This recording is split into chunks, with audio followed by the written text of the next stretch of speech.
اور کئی دفعہ ہم کئی کام شروع کرتے ہیں، کئی چیزوں کے لیے دعا کرتے ہیں، لیکن بعد میں وہ تسلسل قائم نہیں رہ پاتا،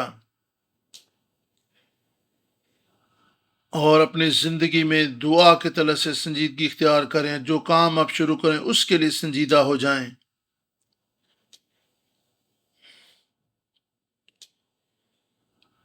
دیکھیں ہماری زندگی میں کون سے ایسے بت، کون سی ایسی چیزیں ہیں جو ہمیں خدا سے دور لے جا رہی ہیں۔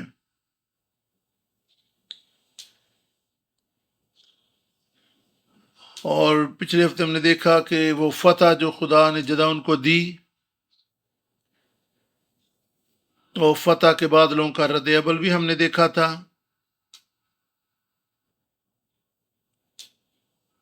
4 قسم کے لوگ اور ان کا رد عمل ہم دیکھیں گے کہ فتح کے بعد ان کا رد عمل کیسا تھا۔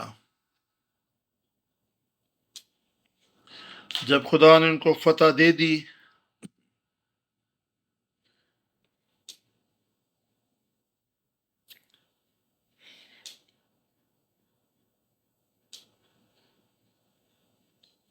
300 سپاہی اپنے دشمنوں کا پیچھا کرتے رہے،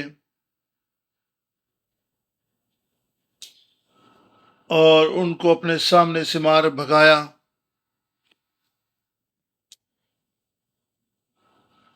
23ویں، تب اسرائیلی مرد نفتالی اور عاشر النسی کی حدود سے جمع ہو کر نکلے اور مدیانیوں کا پیچھا کیا، اور جدعون نے افرائیم کے تمام کوستانی ملک میں کاست روانہ کی اور کہا بھیجا کہ مدیانیوں کے مقابلہ کو اتر آؤ اور ان سے پہلے پہلے دریا یردن کے گھاٹوں پر بیت برا تک قابض ہو جاؤ۔ تو اب سب افرائیمی جمع ہو کر دریا یردن کے گھاٹوں پر بیت برا تک قابض ہو گئے، اور یہاں پر ہم دیکھتے ہیں کہ جدعون نے بہت بڑا کام کیا ہے اور بڑی فتح کو حاصل کیا ہے۔ اور جدعون کے سپاہی اپنے دشمنوں کا پیچھا کرتے رہے اور اپنے سامنے سے ان کو ابیل محولہ کی سرحد تک بھگا دیا،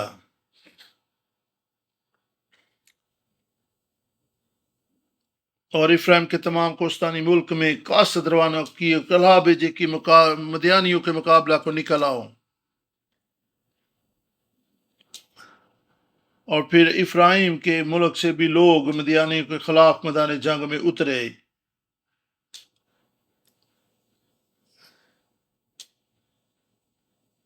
یہ سایہ 10 باب کی 26 آیت خدا کے کلام میں، 10 باب 26 آیت میں خدا کے کلام میں اس طرح سے لکھا ہے، کیونکہ رب الفاظ مدیان کی خون ریزی کے مطابق جو عریب کی چٹان پر ہوئی اس پر ایک کوڑا اٹھائے گا، اس کا اثر سمندر پر ہوگا، ہاں وہ اسے مصر کی طرح اٹھائے گا، اور اس وقت یوں ہوگا کہ اس کا بوجھ تیرے کندھے پر سے، اس کا جوا تیری گردن پر سے اٹھا لیا جائے گا، اور وہ جوا مسا کے سبب سے توڑا جائے گا۔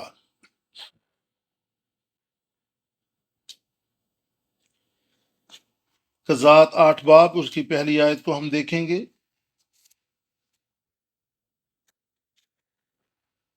یہاں پر ہم دیکھتے ہیں کہ افرایم کے لوگوں نے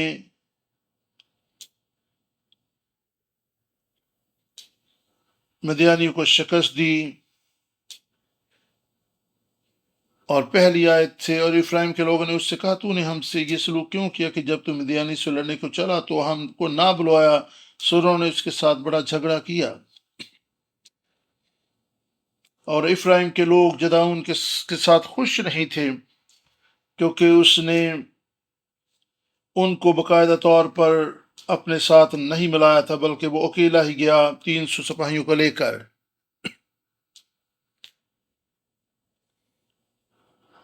اور اس کے خلاف وہ جھگڑا کرنے پر اتر آئے۔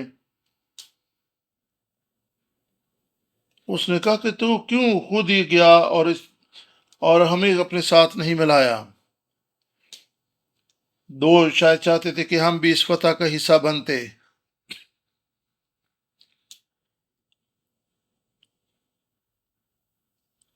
یہودا اور افرایم یہ دو بڑے جنگجو قبیلے تھے،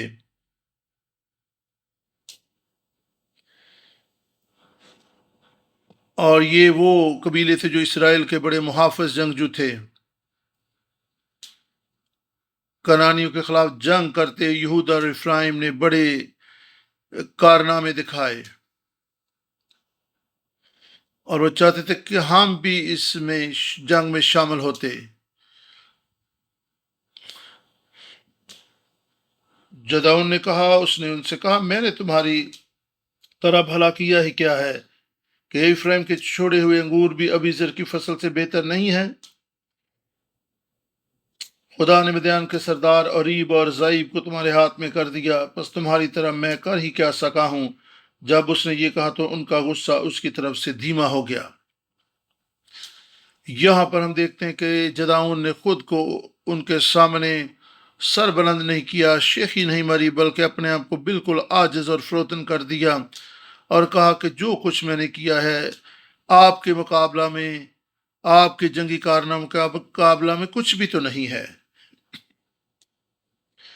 اور یوں ان کا غصہ اس کی طرف سے دھیما ہو گیا،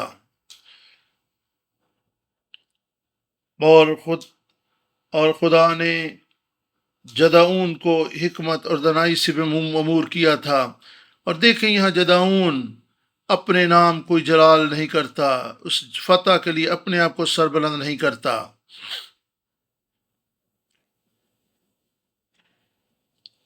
اور اصل میں جدعون یہ کہہ رہا تھا کہ جو کچھ تم نے کیا ہے اس کے مقابلے میں کچھ نہیں کر سکا۔ وہ اپنے بھائیوں کو اپریشیٹ کر رہا تھا۔ اس نے کہا تم نے زیادہ کام کی ہے، میں نے کچھ بھی نہیں کیا۔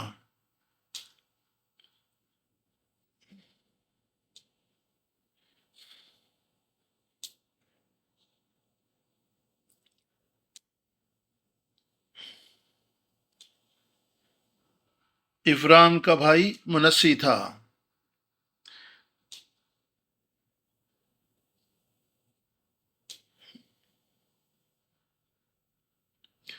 کیا اس افرایم اور منسی میں ممکنہ رشتے کے بارے میں آپ سوچ سکتے ہیں؟ یہ دونوں بھائی تھے، یہ یوسف کی اولاد تھے،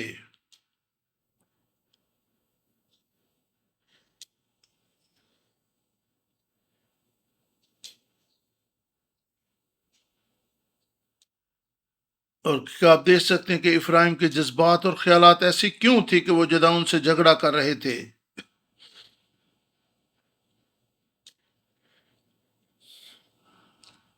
انہوں نے کہا کہ جو کچھ جدعون تو نے کی ہے وہ بہت اچھا ہے۔ یہ افرایم جنگی مرد تھے اور انہوں نے خدا کے لوگوں کی محافظت کے لیے بڑے کارنامے سر انجام دیے تھے،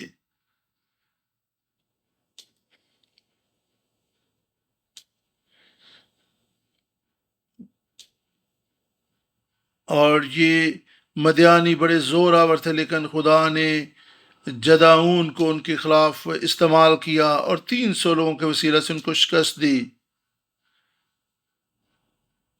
اور جدعون کے پاس 22,000 لوگ اکٹھے ہو گئے، اور ان کے مقابلے میں مدیانی بہت بڑا لشکر تھے، اور لیکن جدعون کی فتح خدا ان کی طرف سے تھی، ورنہ 300 لوگوں کے ساتھ یہ فتح، یہ کارنامہ سر انجام دینا ناممکن ہے۔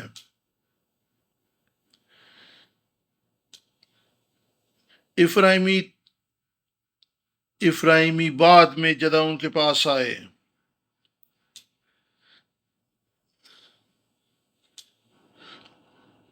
اور وہ اس کے ساتھ جنگ میں شامل نہیں ہوئے تھے،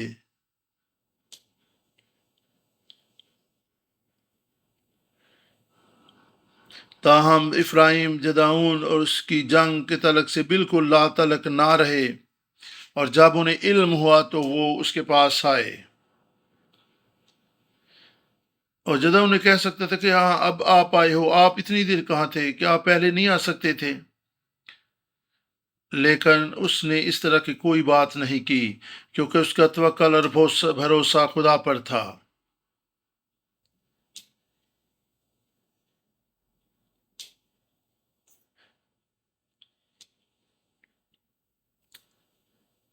اور افراہیم اس وقت اپنی ذمہ داری نہیں نبھا رہا تھا، تبھی تو خدا نے جدعون کو کھڑا کیا۔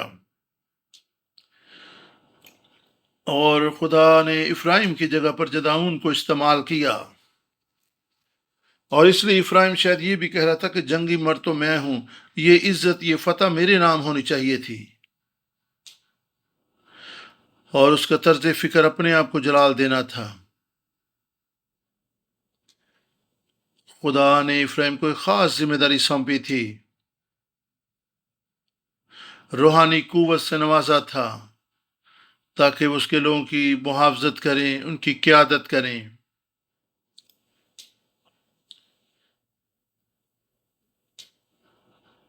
اور وہ اپنا نام بنانے کے لیے اب وہاں پر آئے تھے۔ مدیانی کے مقابلہ میں ایک بڑا لشکر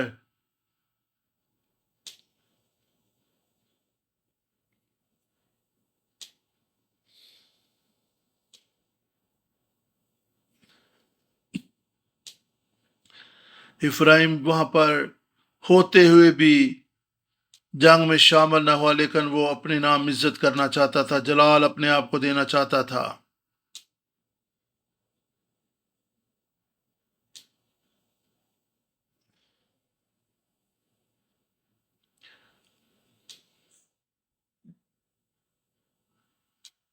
اور افرایم کے لوگ جدعون سے کہہ رہے تھے سب کچھ ٹھیک ہے، سب کچھ اچھا ہے، لیکن جہاں پر افتح نے جب جنگ کے نکلا تو اس وقت بھی افرایم نے کوئی کردار ادا نہیں کیا۔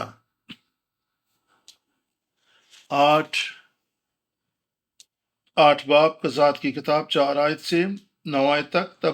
تب جدعون اور اس کے ساتھ کے 300 آدمی جو باوجود تھکے ماندے ہونے کے پھر بھی پیچھا کرتے ہی رہے تھے، یردن پر آ کر پار اترے۔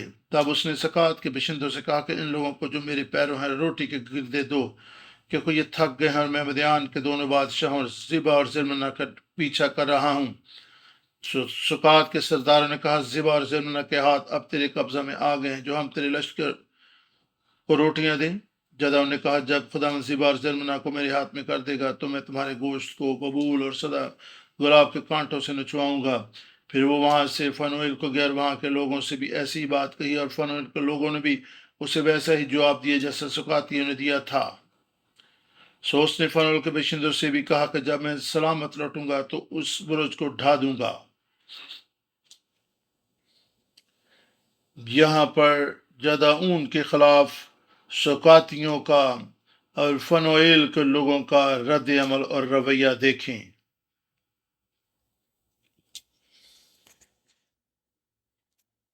یہاں پر کیا صورتحال ہے، اور یہاں پر جدعون کی فوج بھوکی اور پیاسی ہے۔ وہ سکات کے مقام پر، فنویل کے مقام پر کچھ کھانا لینے کے لیے وہاں کے باشندوں کے پاس پہنچے۔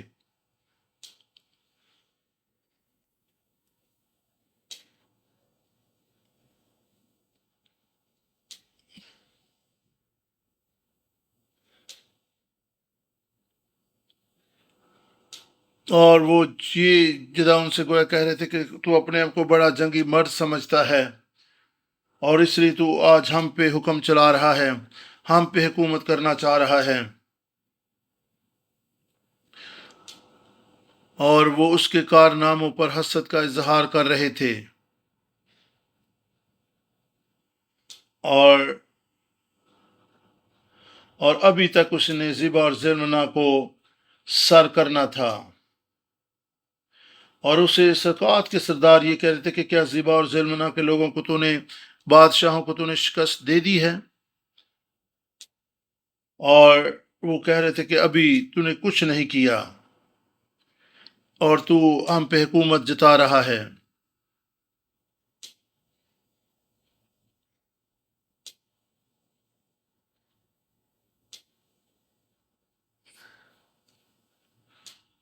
اور جدعون کی طرف خدا تھا، اور اس کی فوج گو تعداد میں کم تھی، لیکن خداوند ان کے ساتھ تھا۔ مدیانیوں کی فوج تعداد میں زیادہ تھی، لیکن اس کا توکل اور بھروسہ خدا پر تھا، اور کوئی بھی پورے طور پر جداؤن کی سپورٹ کے لیے وہاں پر موجود نہیں تھا۔ جداؤن کو طرح طرح کے رویوں اور رد عمل کا سامنا تھا۔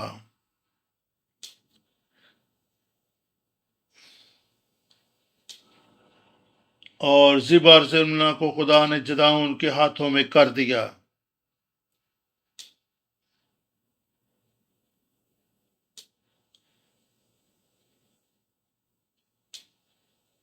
اور وہ خدا کے نقطہ نظر سے بول رہا تھا، اور خدا پر ایمان اور بھروسے کے ساتھ وہ یہ سب کچھ کہہ رہا تھا کہ خداوند زبا اور زلمنا کو میرے ہاتھ میں کر دے گا، اور جب میں سلامت لوٹوں گا تو اس برج کو ڈھا دوں گا۔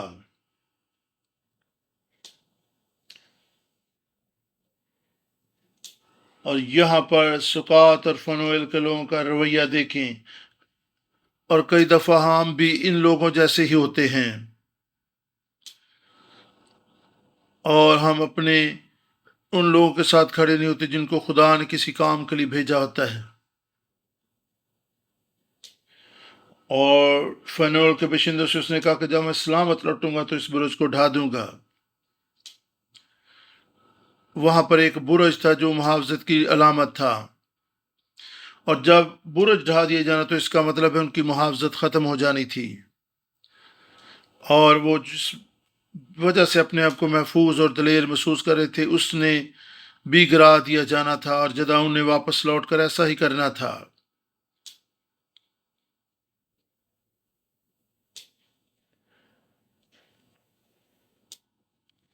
اور اس کا مطلب یہ نہیں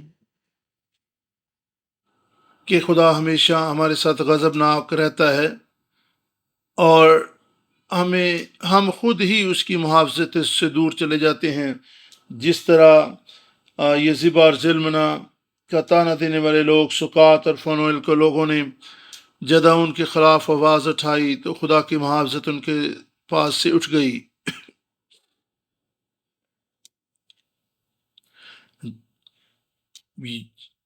جداؤن کو خدا نے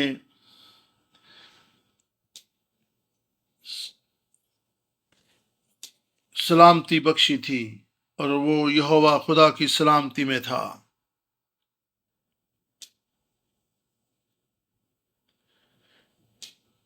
جداؤن یہاں پر کوئی انتقامی کارروائی نہیں کر رہا تھا۔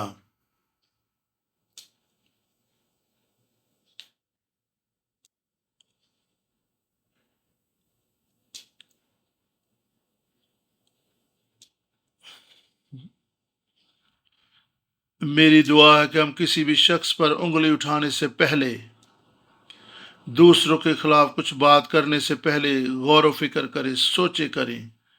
ہمیں دیکھنا ہے کہ خدا کس طرف ہے، اور ہمیں اس طرف کھڑے ہونا ہے جہاں پہ خدا ہو، اور دوسری طرف چاہے بڑا لشکر ہو ہمیں اس کی پرواہ نہیں کرنی۔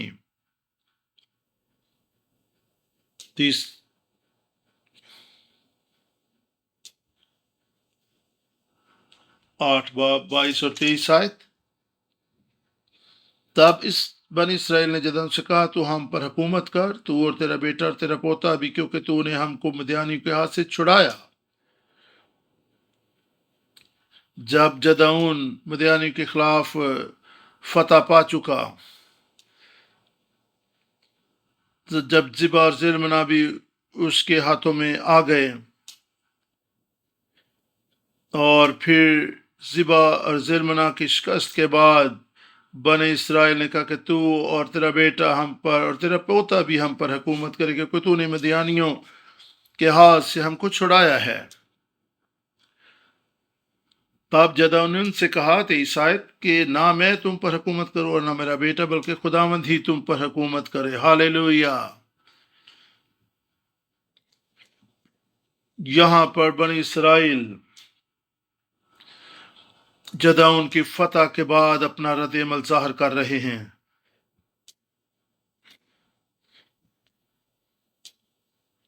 اب وہ یہاں پر جداؤن کو عزت اور جلال دے رہے تھے، لیکن جداؤن نے خداوند کو عزت اور جلال دی۔ اس فتح کے لیے خدا کو عزت اور جلال دینے کی بجائے انہوں نے جداؤن کو عزت دی۔ چاہیے تو تھا کہ وہ جانتے کہ خداوند تو ہی ہمارا خدا ہے، تو ہی نے ہمیں فتح دی ہے. ان کے ذہن و دلوں میں یہ تھا، اور وہ اپنے ذہن اور دلوں میں خدا کے لیے عزت اور مقام نہیں تھا. وہ زنا کاری اور بت پرستی میں پڑے ہوئے تھے، اور جو کچھ وہ چاہتے تھے ان کی زبان پر آ گیا.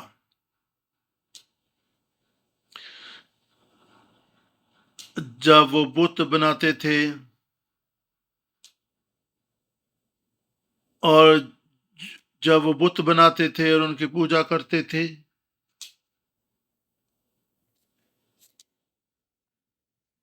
استثنا 5 باب،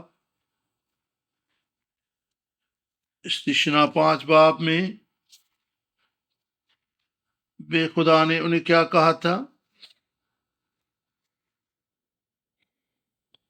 خدا نے 7 آیت میں کہا، میرے آگے تو غیر معبودوں کو نہ ماننا، تو اپنے لیے کوئی تراشی مورت نہ بنانا، کسی چیز کی صورت بنانا، نہ کسی چیز کی صورت بنانا جو اوپر آسمان میں یا نیچے زمین یا زمین کے نیچے پانی میں ہے.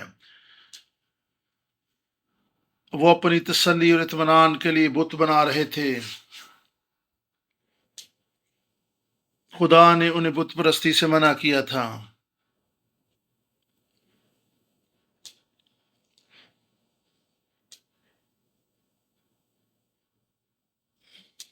اور ان بن اسرائیل کا نقطہ نظر، طرز فکر دنیاوی لوگوں جیسا تھا، اور وہ اسے ایک جنگی مرد کے طور پر دیکھ رہے تھے. وہ اسے اپنا لیڈر اور قائد ماننے کے لیے تیار تھے. وہ جداؤن کو، جاتی جولیت کو اسیر کر دینے والے شخص کے طور پر دیکھ رہے تھے، جس نے ذبح اور ظلمنا کو شکست دی تھی.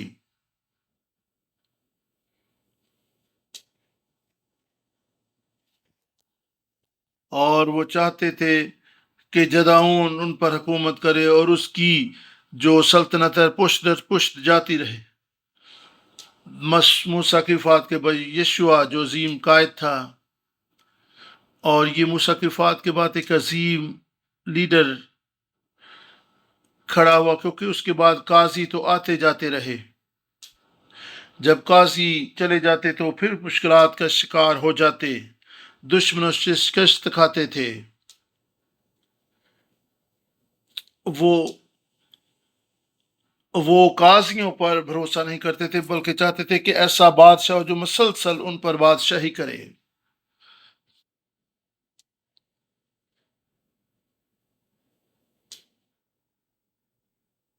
جدن آپ کو پتہ کہ کولو میں گیہوں جھاڑ رہا تھا، لیکن وہ ایک زبردست جنگجو بن گیا.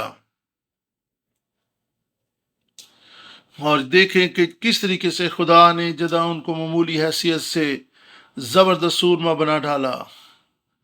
جدعون ان کے لیے ایک زبردست بادشاہ نہیں تھا.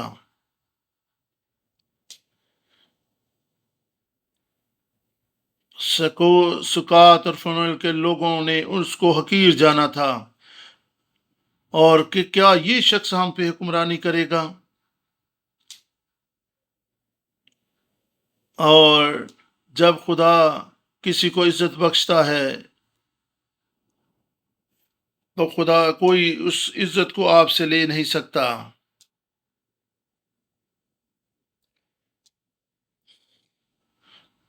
یہاں پر لوگوں کا رد عمل، صورتحال بھی ایسی ہے کہ وہ فتح مند لوگوں کے ساتھ کھڑے ہوتے ہیں، ایمان سے نہیں چلتے.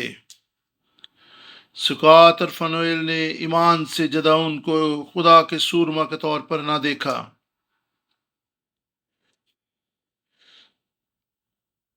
اور جب قاضی گزر جاتا، حالات درست ہوتے تو وہ خدا کے ساتھ چلتے، لیکن قاضی کے گزر جانے کے بعد وہ اپنی راہوں کو بگاڑ لیتے تھے. وہ خدا کو نظر انداز کر دیتے تھے، اس سے برگشتگی اختیار کر لیتے تھے. لیکن جدعون کا ایمان ابھی بھی خدا پر تھا. جب وہ مدیانیوں سے ڈرا سہما ہوا کولو میں گیہوں جھاڑ رہا تھا.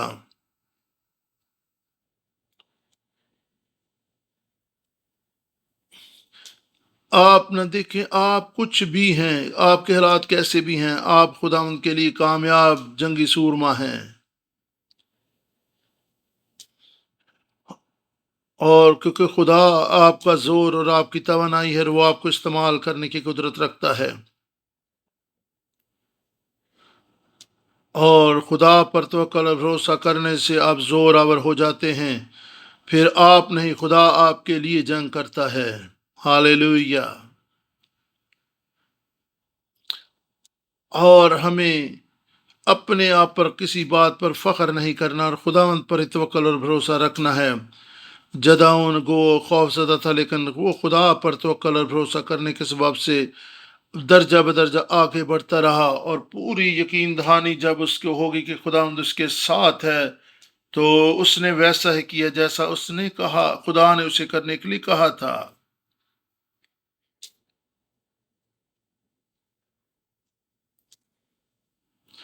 اپنے آپ سے پوچھیں کہ کیا میں خود غرض شخص ہوں؟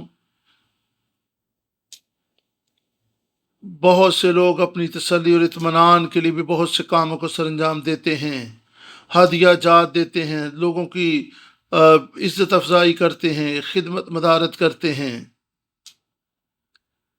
کلیسیاں آپس میں لڑ رہی ہیں، تب فرق کے بازی ہے، وہ دو کلیسیاں اکٹھی نہیں بیٹھ سکتی، کیونکہ ہر شخص اپنے آپ کو جلال دینا چاہتا ہے، ہر شخص کے اپنے اپنے مقاصد ہیں، نہ کہ وہ مقصد جو خدا نے انہیں دیا ہے۔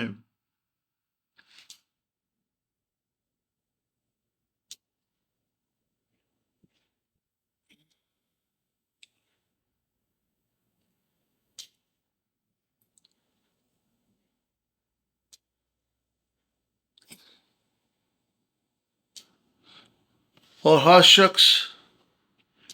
شخص کا یہی دعویٰ ہے، ہر کلیسیا ہر قائد کا یہی دعویٰ کہ وہ خدا کے لیے کام کر رہا ہے۔ اگر آپ خدا کے لیے کام کر رہے ہیں تو پھر تفرقے بازی، نچاکی اور محبت ٹھنڈی پڑتی ہوئی کلیسیوں میں نظر نہ آئے۔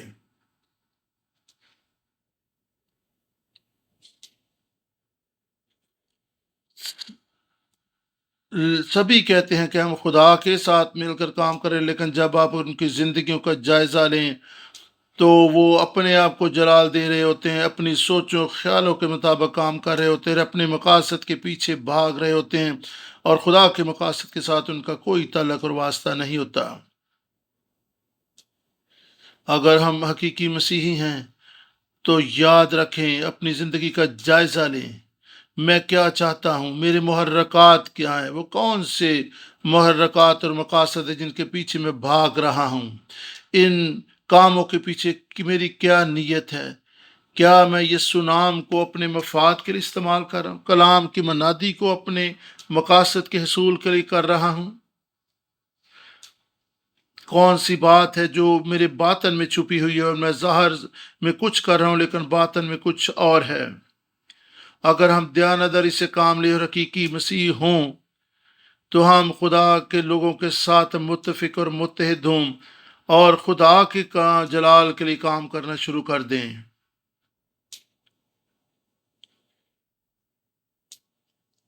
جب ہم خدا کے جلال کے لیے کام نہیں کرتے اور اپنے کام کے لیے کرتے ہیں تو پھر مسیحت جو ہے وہ ایک مذہب بن جاتی ہے، اور ایک خطرناک چیز بن جاتی، یہ حیوانیت اختیار کر لیتی ہے، اور دوسروں کے لیے برکت اور نجات نہیں بلکہ دہشت، وحشت اور نقصان اور لعنت کا سبب بنتی ہے۔ میرے محرکات کیا ہیں؟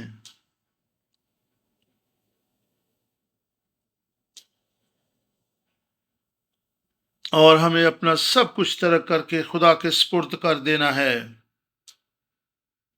اور آپ اپنے خدا کے سامنے اپنی خوبصورت شکل پیش کریں، نہ کہ ایک بری صورت پیش کریں۔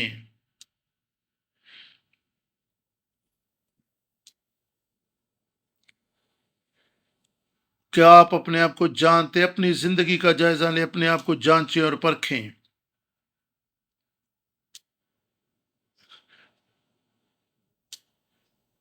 اور ہم اپنے باطن کو خدا سے چھپا نہیں سکتے، اور اور خدا سبھی کچھ جانتا ہے، اور خدا جانتا ہے کہ آپ وہ نہیں ہیں جو آپ اپنے آپ کو ثابت کر رہے ہیں۔ خدا نے ہمیں چنا ہے، اس میں کوئی شک و شبہ نہیں ہے، اور خدا ہمیں درجہ بدرجہ آگے بڑھاتا رہا ہے۔ اور خدا کے تابع ہو جاتا کہ وہ ان چیزوں کو نکال دے جو ہماری زندگی میں اس کی مرضی کے خلاف ہیں۔ لوگ خود غرض تھے، سکات کے لوگ، فنویل کے لوگ خود غرض تھے۔ ضرورت تھی کہ وہ اپنا طرز فکر جداؤن کے تعلق سے تبدیل کرتے۔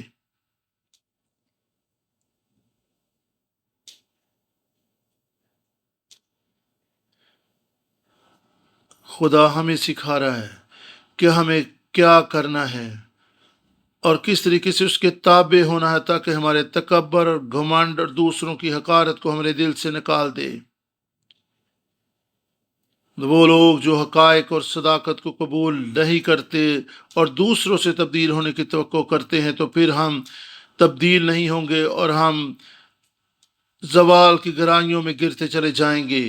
دوسروں کو نہیں، خود کو تبدیل کرنے کا ارادہ کریں، اپنی کمزوریوں اور غلطیوں پر نظر کریں، اپنے آپ کو بدلیں۔ سب سے پہلے آپ کو بدلنا ہے۔ اگر اگر آپ پاسبان ہوتے ہوئے خود کو نہیں بدل رہے، تو آپ دوسروں سے تبدیل ہونے کی توقع کیسے کر سکتے ہیں؟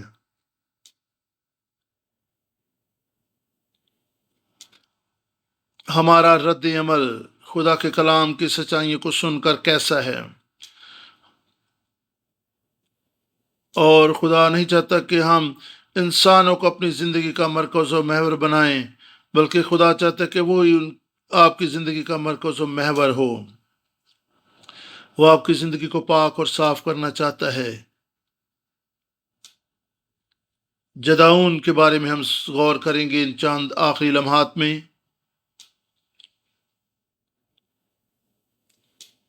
ایک اہم نقطہ آپ کے سامنے رکھنا چاہتا ہوں۔ خدا نور ہے،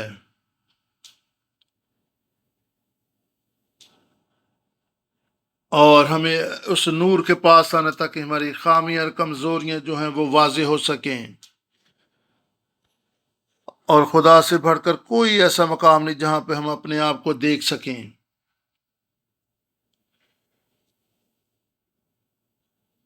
کیا آپ نے کبھی اس نور کے پاس آ کر اپنی غلطیوں کو، اپنی خامیوں کو دیکھا ہے؟ جب آپ اس نور کے پاس آتے ہیں تو پھر آپ کو اپنی خامیوں اور غلطیوں کا علم ہوتا ہے۔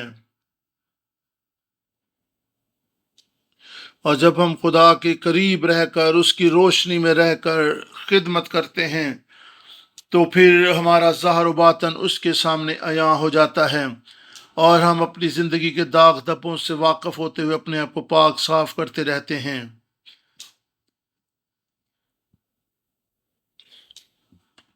خدا ہمیشہ چاہتا ہے کہ ہاں پاک صاف ہوں، پاک ہونے سے، نور کے پاس آنے سے خوف زدہ نہ ہوں۔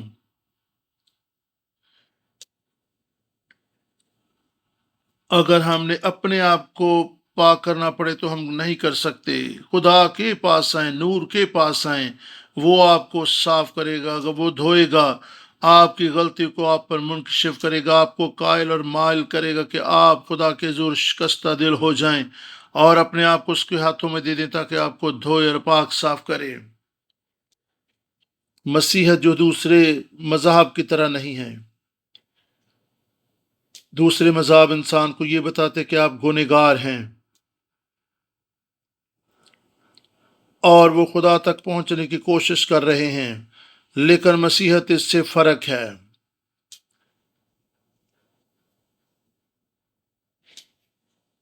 اور آپ اپنے آپ کو مذہب کی پیروی کرتے ہوئے آپ اپنے آپ کو جتنا مرضی پست کر لیں، آپ سرفرازی نہیں پا سکتے۔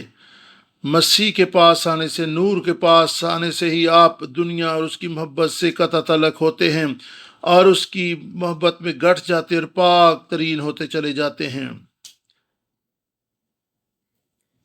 اور مسیحت جو ہے وہ آپ کو از خود پاک ہونے کے لیے نہیں کہتی، بلکہ وہ خدا نے انتظام کر دی ہے کہ وہ آپ کو پاک کرے، اور خدا ہی ہے جو وہ مسیح یسوع کے وسیلہ سے آپ کو اپنے پاس بلاتا اور پاک کرتا ہے۔ اور میری دعا کے جواب میں اس کی شفقت، محبت اور فتوحات کے جواب میں میرا رد عمل کیا ہے؟ اور خدا چاہتا ہے کہ ہم اس کی محبت میں بڑھتے چلے جائیں۔ جدعون 23 باب 27 آیت تک۔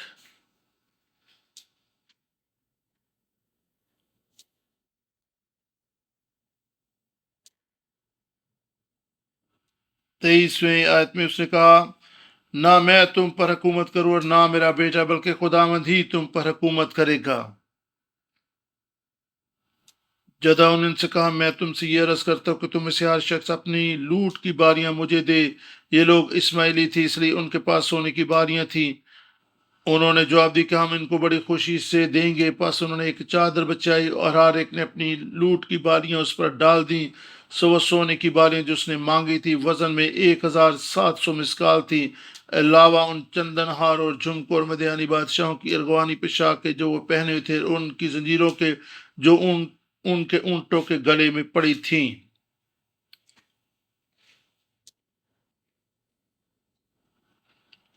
اور جدعون نے ان سے ایک افود بنوایا اور اسے اپنے شہر افرا میں رکھا، اور وہاں سب اسرائیلی اس کی پیروی میں زنا کرنے لگے، اور وہ جدعون اور اس کے گھرانے کے لیے پھندا ٹھہرا۔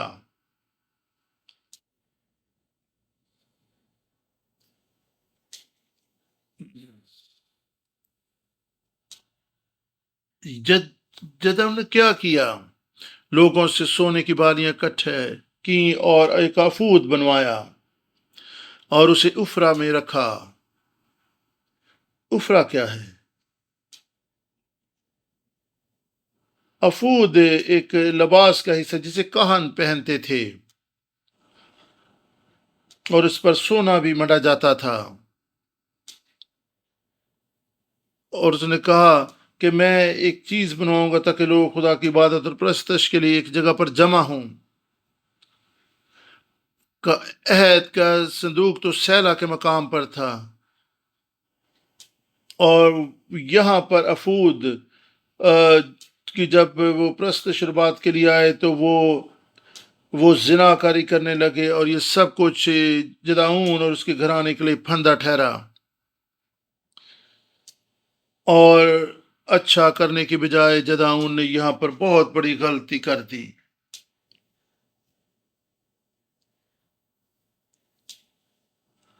اور اس نے اپنے لیے عزت اور مقام تو حاصل نہ کرنا چاہیے، لیکن یہاں پر بہت بڑی غلطی اس نے کر دی۔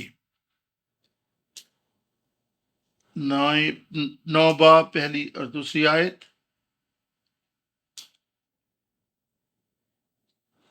تب یربل کا بیٹا ابیمیلک سکم میں اپنے ماموں کے پاس گیا، اور ان سے اور اپنے سب ننہال کے لوگوں سے کہا کہ سکم کے سب آدمیوں سے پوچھ دیکھو کہ تمہارے لیے کیا بہتر ہے، یہ کہ یربل کے سب بیٹے جو 70 آدمی ہیں وہ تم پر سلطنت کریں، یا یہ کہ ایک ہی کی تم پر حکومت ہو، اور یہ بھی یاد رکھو کہ میں تمہاری ہی ہڈی اور تمہارا ہی گوشت ہوں۔ کتنے بیٹے تھے؟ 70 بیٹے۔ یربل کے 70 بیٹے تھے۔ وہ بادشاہ کے طور پہ زندگی بسر کر رہا تھا۔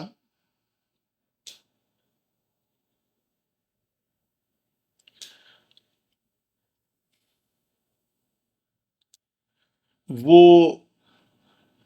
اپنے لوگوں پر حکمرانی کرنا چاہتا تھا، اور ہمیں خدا کی طرف سے عزت کے طالب ہونا ہے، نہ کہ انسانوں کی طرف سے عزت کے۔ ہم خدا کی برکت تب ہی حاصل کریں گے جب ہم اپنے آپ کو جلال نہیں دیں گے اور اس کے تابع زندگی گزاریں گے۔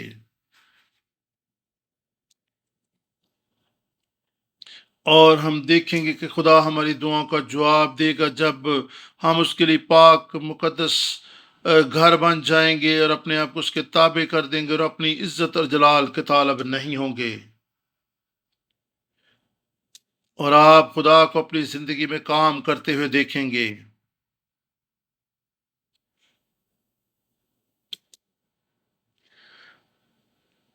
ہماری زندگی میں روحانی تعمیر اور ترقی کا کام کبھی رکنا نہیں چاہیے۔ خدا کے لیے شکر گزار دل کے ساتھ اس کے تابع رہیں، مخلص دل کے ساتھ خدا کے طالب ہوں۔ افرائیمی، سکات اور فنول کے لوگ اور بنی اسرائیل اور پھر جداؤن، یہ سارے لوگ آپ کے سامنے ان کے طرز عمل، طرز فکر کو دیکھیں۔ اور بہت سے لوگوں نے اپنے نام کو جلال دینا چاہا، اپنے آرام کا سوچا، اور سیلا میں عہد کا صندوق تھا، وہاں پر جانے کے بجائے انہوں نے افرا میں افود کو رکھ دیا۔ اور بہت سے لوگ سکات، فنویل، افراہیم، یہ سارے لوگ اپنی پہچان بنانا چاہتے تھے، اپنے آپ کو عزت اور جلال دینا چاہتے تھے۔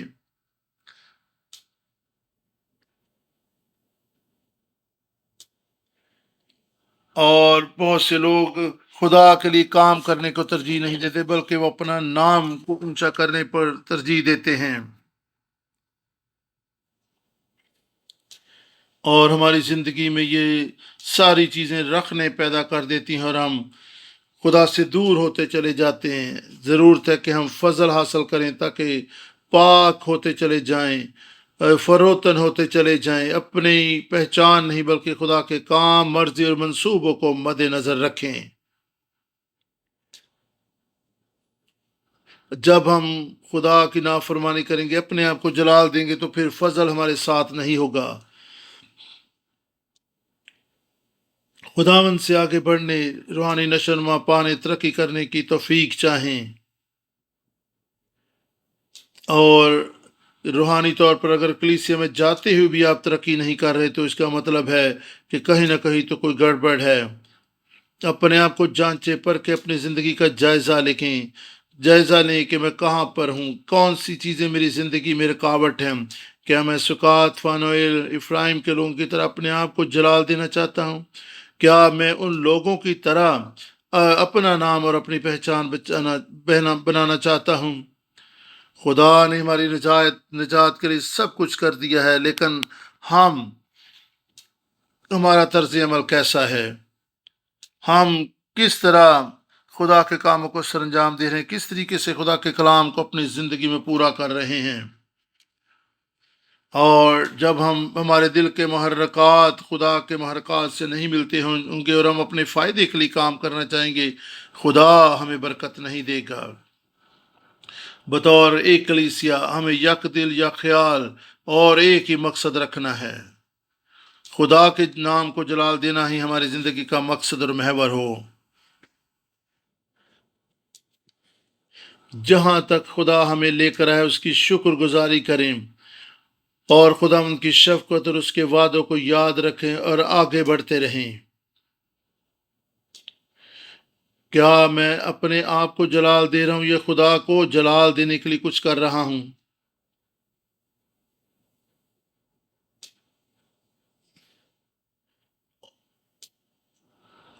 اور خدا ہم دعا کرتے ہیں کہ خدا یہ کر، ہم دعا میں وقت کرتے ہیں، دعا میں وقت گزارتے ہیں اور کچھ بھی نہیں ہوتا۔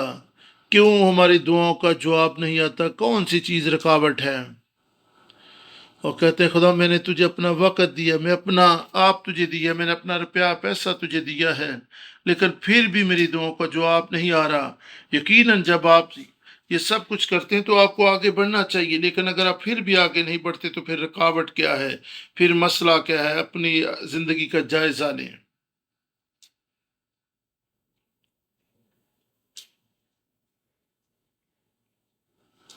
اپنے ایمان کو اپنے اعمال سے ظاہر کریں۔